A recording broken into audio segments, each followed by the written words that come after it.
தமிழ்நாட்டுல இனி டோல் கட்டணமே கிடையாது. ஆமா ப்ரோ, சென்னை கேப்ஸ்ல கார் புக் பண்ணுங்க, டோல் கட்டணமே இல்லாம டிராப்புக்கு மட்டும் பே பண்ணுனா போதும். சென்னை கேப்ஸ் ஆப்பை உடனே இன்ஸ்டால் பண்ணுங்க.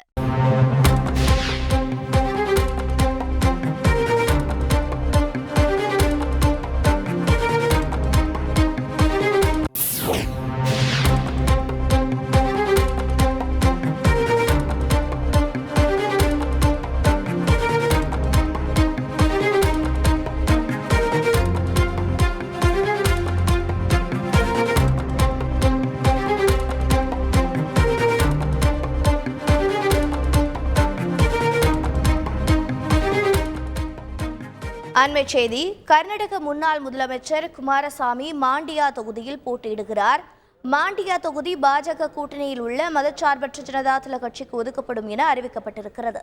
விவரங்களை செய்தியாளர் பாரதி ராஜா வழங்கிட கேட்கலாம். பாரதி ராஜா, வணக்கம். தற்போது இவருக்கு அந்த தொகுதியில் வெற்றி வாய்ப்பு என்ன? மேலும் எதிர்க்கட்சி வேட்பாளராக யார் களமிறக்கப்படுவார்கள்? விவரங்கள் என்ன? கண்டிப்பாக மண்டியா தொகுதி என்பது கர்நாடகாவிலேயே மிகவும் உற்றுநோக்கும் தொகுதியாக பார்க்கப்படுகிறது. இதற்கு காரணம் அங்கு உள்ள சூழல் தான்.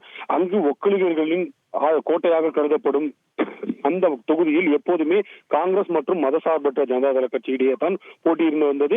கடந்த பாராளுமன்ற தேர்தலின் போது காங்கிரஸ் கட்சியைச் சேர்ந்த அம்பரீஷின் மனைவியான சுமலதா போட்டியிட்டார். அவருக்கு எதிராக கர்நாடக முன்னாள் முதல்வர் குமாரசாமியின் மகன் நிக்கில் போட்டியிட்டார்.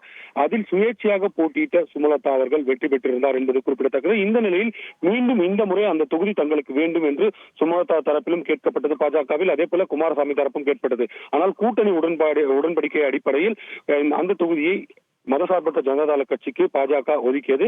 இந்த நிலையில் அங்கு யார் போட்டியிடுவார்கள், வெற்றி வாய்ப்பு என்பதெல்லாம் மதசார்பற்ற ஜனதாதள கட்சி தரப்பில் ஆய்வு செய்யப்பட்டு அதில் முதல்வர் குமாரசாமியின் மகன் நிக்கில் குமாரசாமி மீண்டும் போட்டியிட்டால் அவர் வெற்றி பெற வாய்ப்பில்லை என்று கருதியதால் குமாரசாமியை நேரடியாக களமிறங்க முடிவு செய்திருக்கிறார். அது தொடர்பான அதிகாரப்பூர்வ அறிவிப்பை இன்னும் சற்று நேரத்தில் வெளியிட்டிருக்கிறார்.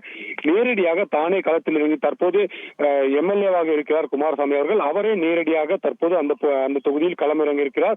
ஏனென்றால் அந்த தொகுதி ஒக்கலிகர்களின் தொகுதி, அதுவும் இல்லாமல் மதசார்பற்ற ஜனதாதள கட்சியின் கோட்டை என்பதால் அங்கு தங்களுக்கு வெற்றி வாய்ப்பு எளிதில் கிடைக்க வேண்டும் என்பதற்காக குமாரசாமி மீது அங்கு உள்ள மக்கள் அதிக அளவில் அக்கறை காட்டுவார்கள், பாசம் வைத்துள்ளார்கள். அதை எப்படியாவது வாக்குகளாக சேகரித்துக் கொள்ள வேண்டும் என்பதற்காக குமாரசாமி நேரடியாக களமிறங்கி இருக்கிறார். விவரங்களை வழங்கியதற்கு நன்றி பாரதி ராஜா. தமிழ்நாட்டுல இனி டோல் கட்டணமே கிடையாது. ஆமா ப்ரோ, சென்னை கேப்ஸ்ல கார் புக் பண்ணுங்க, டோல் கட்டணமே இல்லாம டிராப்புக்கு மட்டும் பே பண்ணுனா போதும். சென்னை கேப்ஸ் ஆப்பை உடனே இன்ஸ்டால் பண்ணுங்க.